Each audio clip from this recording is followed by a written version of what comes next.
wanted to start off by providing you guys with a little bit of my background. Here are some of the places I've worked in the past, and under the titles, I've highlighted a few of the sectors. I'm going to focus in the presentation on the last 3 places on this slide. I've split the presentation into 2 parts. We're going to start off with a basic report, and then the second part is going to be more of an interactive dashboard where I'll walk you through the steps of how to make that dashboard. So again, to reiterate, these are the sectors that I've worked in, and I'm going to focus on the last 3. I wanted to open this up to you guys and ask you, what sector do you think this data is from? I specifically left out all the labels so that you guys can take a guess. So just take a moment, think about what data that could be represented. All right, I'm going to go to the next slide. Hopefully you formed an opinion. It's e-commerce. And some of the types of questions that this chart can answer for e-commerce. On the left-hand side, we can see the profit distribution for the month. And on the bottom right, we can see the different locations that people were coming from onto the site. So I lied. It's actually not e-commerce data. It's hardware data. Here are some questions that a hardware dashboard could answer, such as this. We can see here on the top left again that pie chart, and those pie pieces are now represented as the cost spent for those processing steps. On the right-hand side, we can see that sort of dip that's happening on week 21, and there was a cost reduction. So I lied again. This isn't hardware data. I wanted to ask whether it's education data. I do currently work at an edtech startup, a literacy company, and this dashboard here represents, on the top left, what the most type of category that was read this month. Here we can see the type of articles that generated the most number of views each week. And then on the bottom left, we can zoom in on the pink and green and see where the shift in article views was being gained. Here on the bottom, we can see where this particular article was being viewed the most. Tableau is very versatile. And I have used Tableau in all 3 sectors. However, my goal was to find data that everybody could relate with.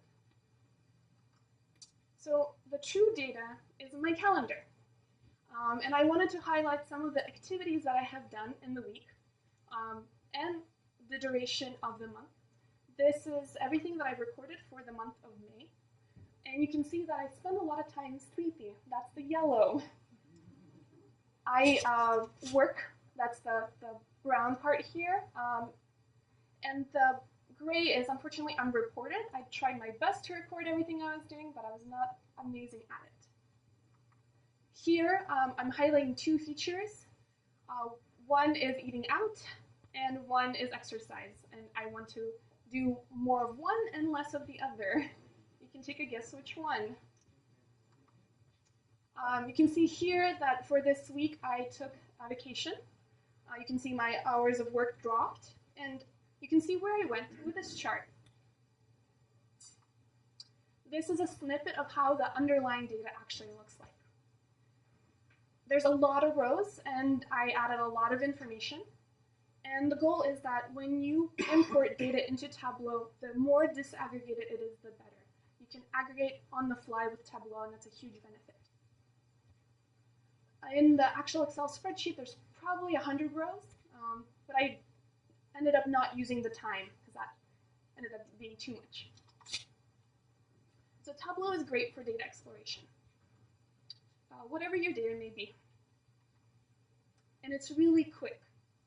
These charts that I showed you only took me 15 minutes to make. So now I wanted to jump into the second part of the presentation, where I dive deeper into a different type of dashboard that's more interactive than the one that we just looked at. Here's a visualization. This is the report we're going to dive deeper into. Again, this is the same data. I've put more layers, and I wanted to find patterns in some of the things that I have done in the month and kind of maybe even set goals. In this section over here, I drill down and I look at exactly what I was doing, where I was eating, how much I was exercising. I think in this case I'm doing chores and travel.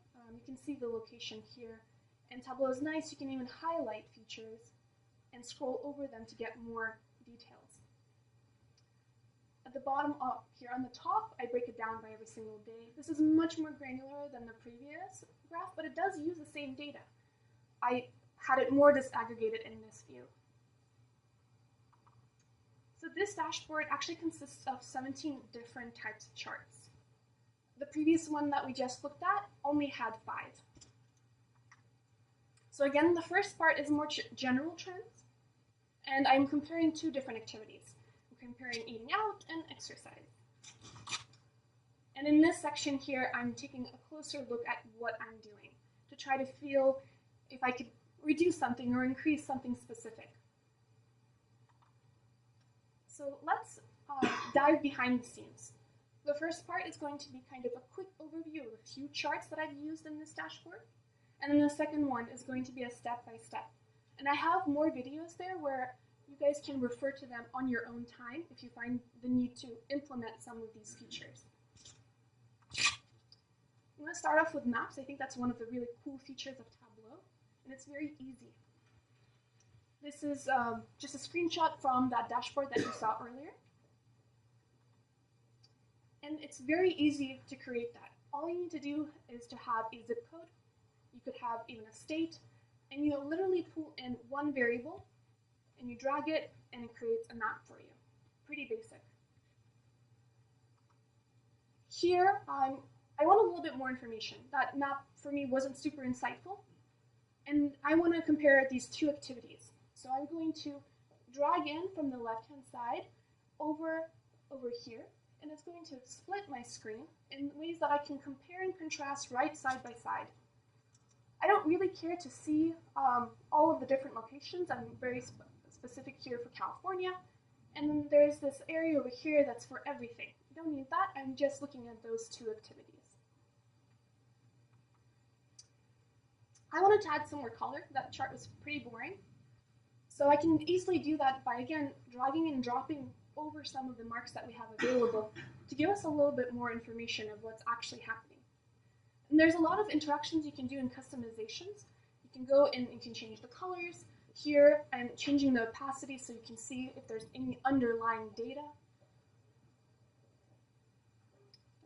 Here you can see the filters that I have applied and the color coding. What's really interesting here is that I wanted to see here, we just have single locations. If I hover over and drop the hours on the color, which is kind of later on in the GIF, it changes the size of those bubbles relative to how much time I spent there. I could have chosen very much a different sort of variable to hover over and drop, and that would have provided me with new information.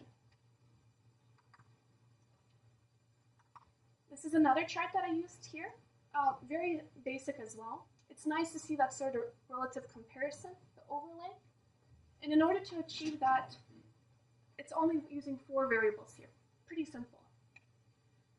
I did want to point out this hint here, which is not super obvious when you do use Tableau, that there is a section on the top, the navigation, where you don't think you need to interact with, but you actually do.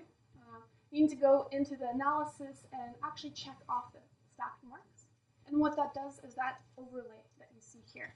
If I had that on, it would have done one over the other, and it would have provided a different type of information, not the one that I was looking for here. I quite like this one. I don't use this chart very often. I do think it looks pretty cool. And here is a step-by-step of how you'd create that chart. Again, there's a lot of dragging and dropping.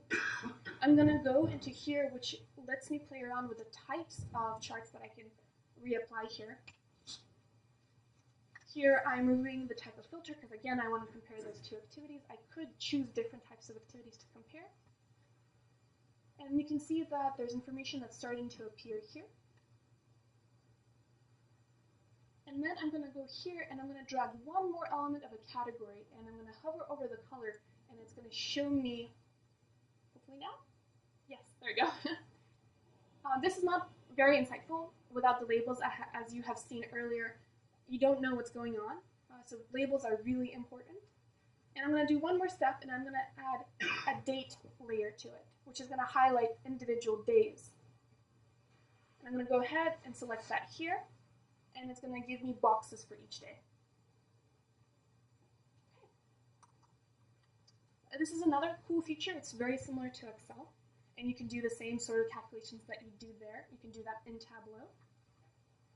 For this part of the chart, I use calculations, and I have done that actually throughout the entire dashboard. And here, I'm creating a calculated field. Think of it as a formula. And here is the outline of the formula, which creates this sort of numeric number here. I will go more deeper into that in the next section. So, without further ado, let's go step by step. I understand that was pretty fast. There's a lot of visualizations that were happening, and you hopefully can go back and refer to that on your own time. This is more of a, here's one type of graph, let's go through each little iteration. So let's focus in on these two charts. I'm going to choose exercise because I like that one better. And this is how that chart on the back end looks. There's actually two variables here. Not much interaction going on with other variables, but I will introduce them more and I'll show you how to do that. Here I'm starting off by simply dragging my short date, which does not include the timestamp. And this is where I want to transition into explaining the difference between dimensions and measures. For a long time when I was using Tableau, I kind of ignored that. It is nice to know. It makes your life a little bit easier. So there is a division here, measures and dimensions. And think of dimensions as categorical. They will usually appear in Tableau in blue. And I'm going to change this categorical variable into a measure. And the way that I'm going to do that is I'm going to click on this little arrow here, and I'm going to do a measure, and I'm going to count distinct because I want to get a count of the number of days I was exercising. As soon as I do that, it converts it to green and gives me a histogram. As I mentioned before, labels are really important. Without them, the charts can be super confusing. But thankfully, labels are very easy to add on Tableau. Again, it's just a hover over, and you can give multiple layers of labels. I can give a percentage here. I can also drag and drop, and I can give a count. A little tip when using this, the process that we had to do before, which was doing the count distinct, if that's something that you would have to repeat if you were to drag from this column here. However, if you went and dragged this by holding down the command key, you can always just reuse this. A nice little tip. This is something that I want to be consistent throughout in my dashboard. I want to make sure that I'm pulling the same data throughout. So I'm going to apply a filter, not to just this particular tab here. I'm going to apply it to all tabs. I have the option to apply it to specific tabs. I can go ahead and choose a couple of them. The reason being is when I do show that final dashboard, I want to make sure that the data, when I'm filtering it, is consistent. That being said, we can also do filters specifically to that given page. Here, that histogram is kind of boring. I want to add a little bit more color to it. So I'm going to take my activity from the dimension, and I'm simply going to drag it over the color, and it's going to produce me the distributions that are happening there. However, that's not what I want at the end. When we do a filter for the type of activities, and I select exercise, I don't have anything that's relative. I have 20, or 10, but I don't know what it's relative to. So we want that sort of comparison. And as we can see here, when I click through some of them, it keeps adding them. So that's where calculated fields come in. Just a recap here, we're pulling in this variable here, which has all of these different types of categories. So in order to create a calculated field, which is similar to Excel, you're just going to click on that drop-down arrow, and you're going to say create calculated field, and you're going to enter a formula. And if you're confused about a formula, you can always get some tips over here. It's super helpful, same like you get in Excel. And I'm going to say that whenever activity is equal to exercise, I want that particular variable to say exercise, and then when it's not, I just want it to be everything else. So I now have created this variable. It's called select activity number 2 versus all. You can label them differently. And I'm going to drop that variable over the color. I dropped activity last time. And now it gives me that perspective, which I didn't get before. I wanted to have that relative number of days versus all days that I was recording this for. To make that following formula a little bit more dynamic, I'm going to introduce a concept of parameters. Here I've essentially hard-coded exercise. And what if I wanted to do a chart for chores or cooking? And this is how you're going to go about doing that.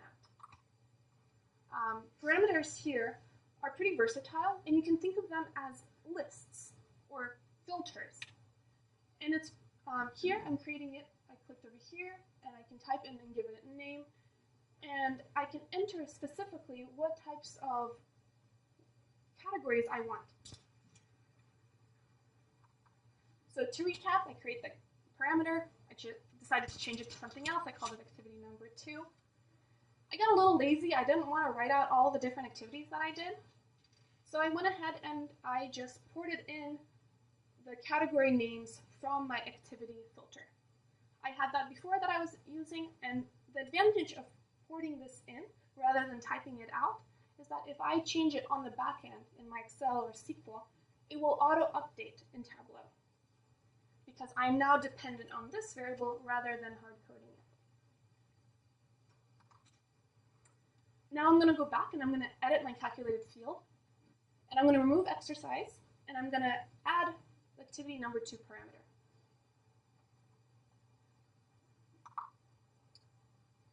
This is how it's going to look like when I do actually use this parameter. I've pulled in this parameter from the bottom left, and now it's going to operate like a filter. And I can play around, and I can choose the different types of characteristics that I want to expose here.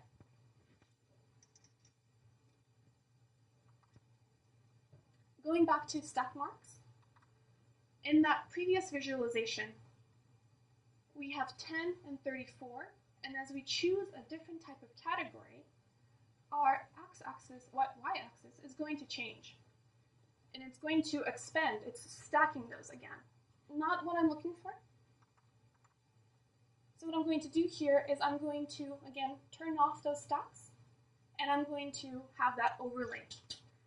The reason that you saw that gray before you saw that green was that it's layering them, and it's going to layer the one that's on the top first. So nothing's exposed here, so I just drag and drop that one above exercise, and that which shows me. This is a little bit more advanced, and I'm not going to spend too much time on it, but I have those slides here if you want to build these out on your own. I want to create unique labels. One label where I want to have something for the gray, and then a separate label, something for the green. In order to achieve that, I'm going to create a dual axis, and dual axes are very reusable for other types of ideas that you have. If you want to have bars, and then you want to have a line overlay, they're really useful. And all you do that is you drag that variable here first. It creates that split that you saw earlier. And then you're simply going to drag it on the right axis. And I'm going to show that right here. And that creates that stack. And you have these two here axes, and you can change them independently. I can go in and I can change some of the titles. Here I'm going in and changing the days, the sizing. I want to match the color. You have lots of flexibility.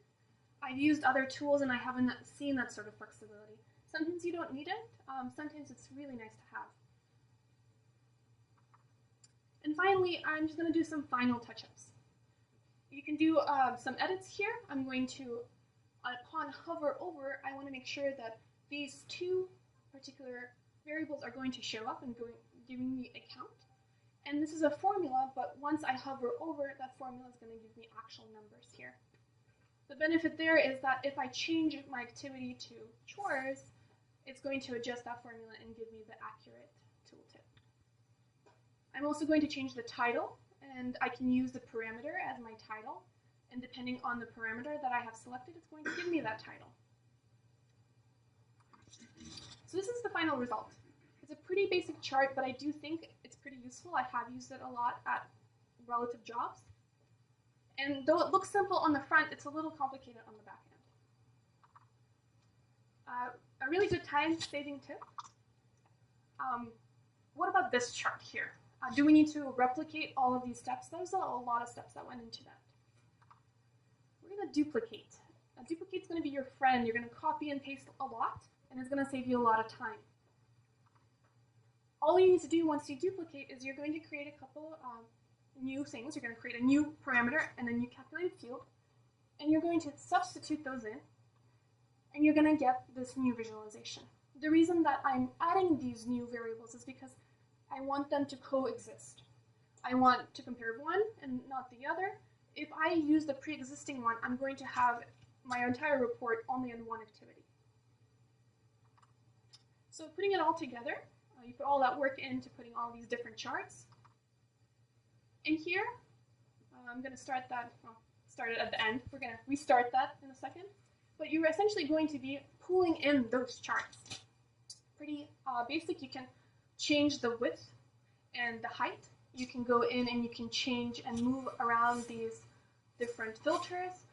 It's nice when you have those filters because if you have users that want to go in and change elements on the fly, they have questions that they want to answer, they can go ahead and they can do that on their own time, and you don't have to go and fix that.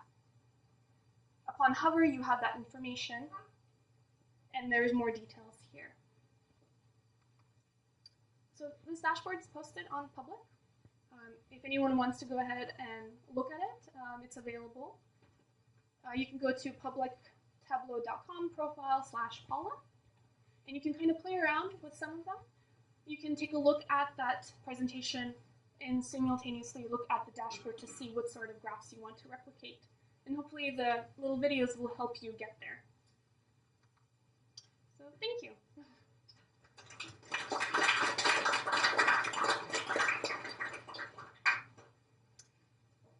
Are there any questions? Yes. What's the best way to save and exit the file you create? That always confuses me. Saving. So there are two ways you can save. The best way to save files on Tableau, if you want to do version control, you would do a save as, so that if you're really changing how two different reports are looking, you have that reference. If you're kind of making small edits, I would just say a simple save is fine. Yeah? So you've been talking about just data visualization, right? Yes. From a data visualization standpoint, how do you think it compares to, say, Jupyter Notebook or using other libraries to visualize data? Certainly. So so the question is, how does Tableau compare to Jupyter Notebooks or other tools? I've actually used both Jupyter and R before I started using Tableau, and I get a lot of requests at my job. And when I want a visualization to look really nice, in order to code it in Tableau, it's very easy, and I can change it, and I could even have my end users go in and change it, whereas I'm the gatekeeper of Python and R. And if I get requests that I'm like, oh, can you put this on these axes? Can you give me a pie chart? Can you give me a comparison? I can do it slightly quicker in Tableau, and that's why it's my to-go-to. Yeah. So, in case I don't want to tie myself down to a trial with Tableau, I know that Google Data Studio is now in beta. Would you recommend using something like that to be able to get a sense at least for how to go about building similar dashboards? So the question is, Google Studio is now available. Is that something that I should start off with rather than starting out Tableau? I think that's a great idea. I have personally not used Google Studio, but I would say that to get an idea of different dashboards, I think that's a really great starting point. Yeah? I'm curious, so looking at the file that you use, I'm pretty sure you created the file with the idea that probably the data that we have didn't look as nice as you have it defined. Is there any possibility to do some data massaging in Tableau, or is there like Yes. you do it in an external tool and then you import it into Tableau? So the question is, the data that I presented was specifically made for this presentation. And the data that we usually work with is a lot messier. So can we do any sort of data munging in Tableau after we've loaded the data? I'd say to a certain extent you can. I would highly recommend to do all of that pre-processing on the back end.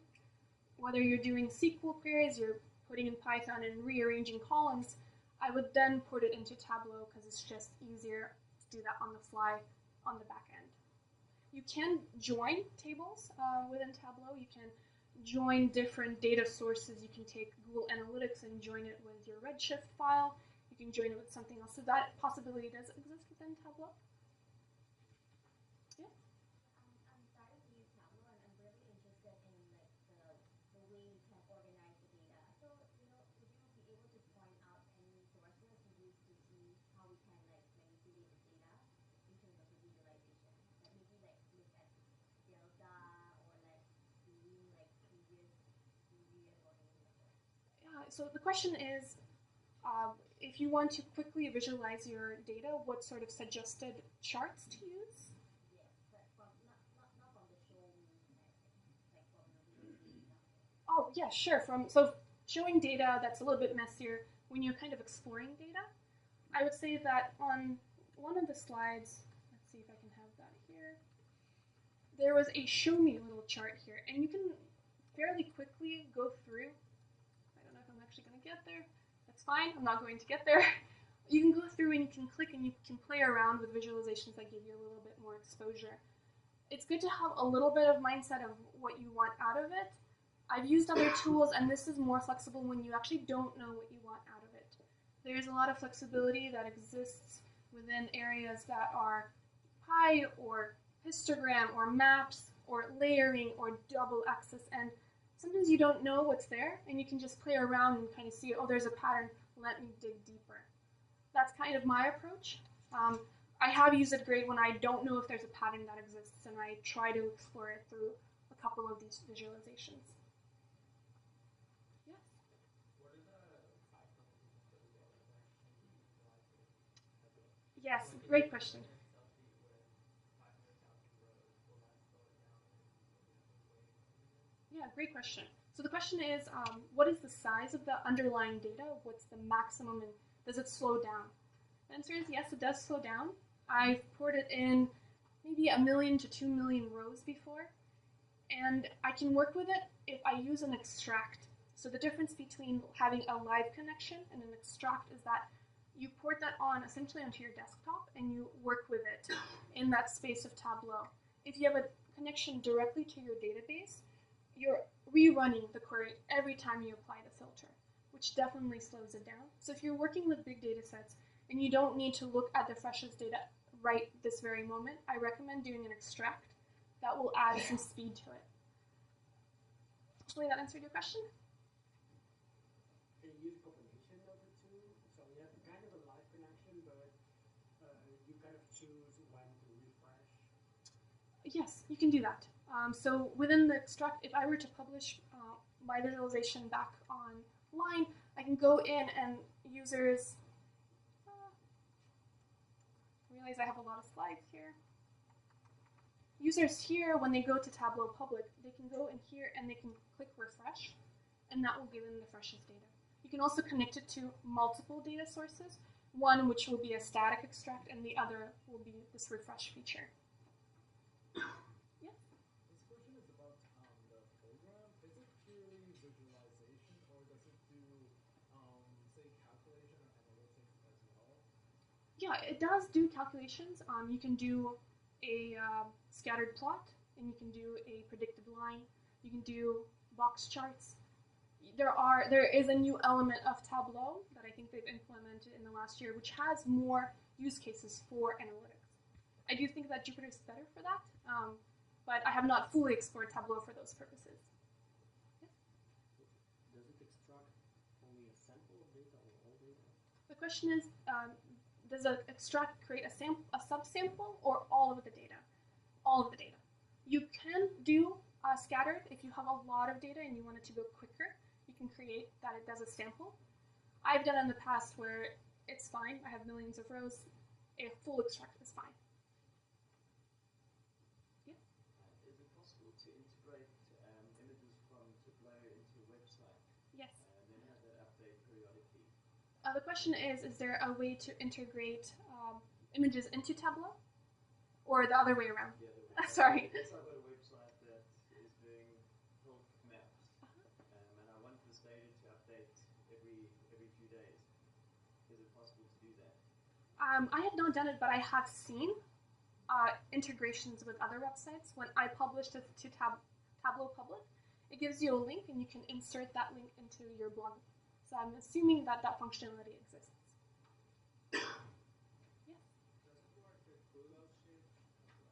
Yes. The question is, does it work with Google Sheets? The answer is yes, works with Excel. Tableau has a really extensive list of ways that you can connect it to different types of data sources. Yes. So it means you can connect to Google Sheet on the cloud? The question is, can you connect it to Google Sheet on the cloud? Not 100%. Download it and then plug it into the cloud. I have done it where I download it.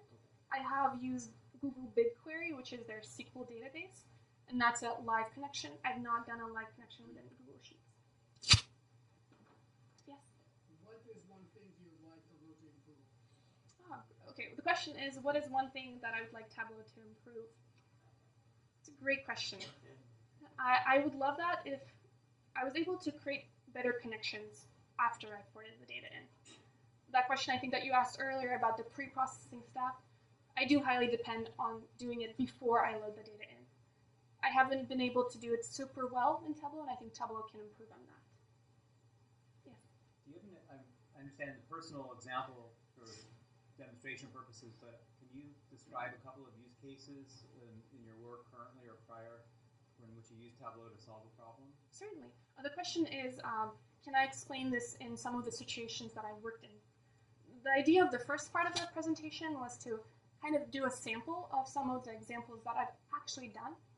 I didn't use those exact visualizations, but I was trying to answer questions about what was the most #1 viewed page, and what was the article that was viewed the most, and when did we have a decline in a particular category. And the ideas that come behind these questions is that within the company, people are trying to make a decision of, should we reduce that size of the category? Should we decrease costs? Where do we decrease costs? We saw that a lot in manufacturing, where there are costs that are associated with shipment. Are there places that are more expensive than others? And you can easily display that through Tableau, and you can find that area, that hole, or maybe that place that you're excelling really well. In terms of what I currently do, I work in an ed tech company, and we are a literacy company where we publish articles and we have quiz questions associated with those articles. And we're trying to meet the needs of both students and teachers. And we want to find content that students like. So we're looking at article views, article time spent, and we're looking at the same sort of metrics for teachers and how those two compare. And we're trying to essentially please both audiences. May I ask a follow-up? Yes. So do you have like different versions, like the analyst and then the C-level, or do you have who's looking at this and how was the decision made in that context? The question is, who is looking at these reports? I've had everyone from just one person who I'm working as a small project to people who are on the executive team who are looking at these reports every single week. The reason that it's great for KPI and dashboards, and on a higher level, you're caring about kind of the heartbeat of your company. So you want to see if there was a dip, do you need to dive deeper, and I can follow up and I can do more visualizations or more analytics to find those answers. If I'm working kind of with a smaller team and they're trying to make decisions day to day, what sort of content do we publish, they're going to look at it at a slightly different sort of level of granularity. Yeah. So I'm wondering if you decide how the tables look, or you work with a designer to clarify your data? The question is, do I decide how the visualizations look, or do I work with a designer to create those visualizations? Is that the right? Yeah. Okay. I do most of the design. this is more the way that I've worked with it. I spent a lot of time and I go through a lot of iterations. The advantage of Tableau is I can quickly change and I can add a variable. I can add a kind of hover over, because when I give a presentation and it's a low-key presentation, I'm getting that feedback and I'm seeing that people are confused. I'm going to very quickly iterate, and I'm going to change the graph. And I've done this through certain reports that had gone through 7 different versions, where I had an idea where I thought this was going to be very transparent.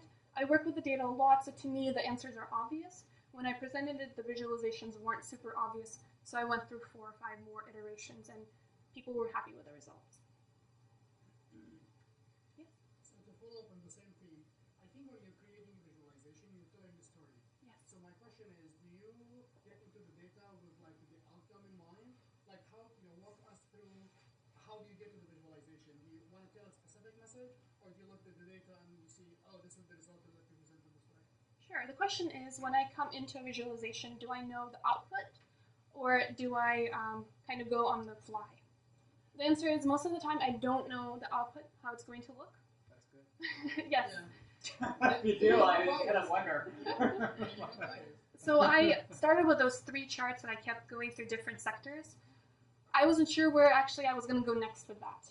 I had all this extra data, and I knew that it was fun to look at least for me it was, and I wanted to do something more interesting than seeing the trend every week. So I started to do this sort of trend, this sort of here graph, and I found that interesting. I was like, oh, there are certain days that I'm eating out more. And then I was curious, how many days am I working out? It's more of a sequence that I'm following, and I'm occasionally jumping. I'm like, oh, this was boring. I'm going to switch to an entirely different angle.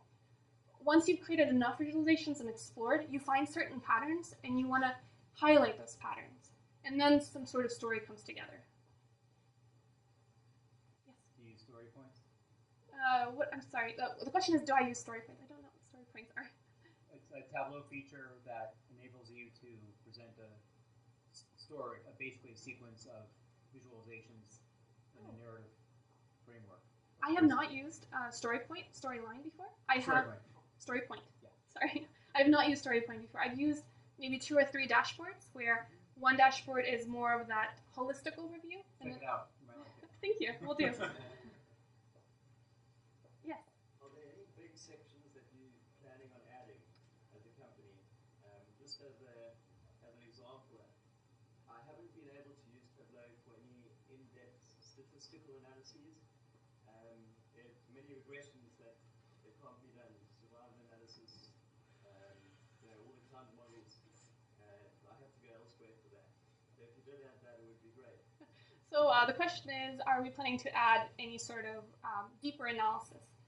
I actually don't work at Tableau, so I don't know. My go-to is I go to Jupyter or R to do that more deeper analysis.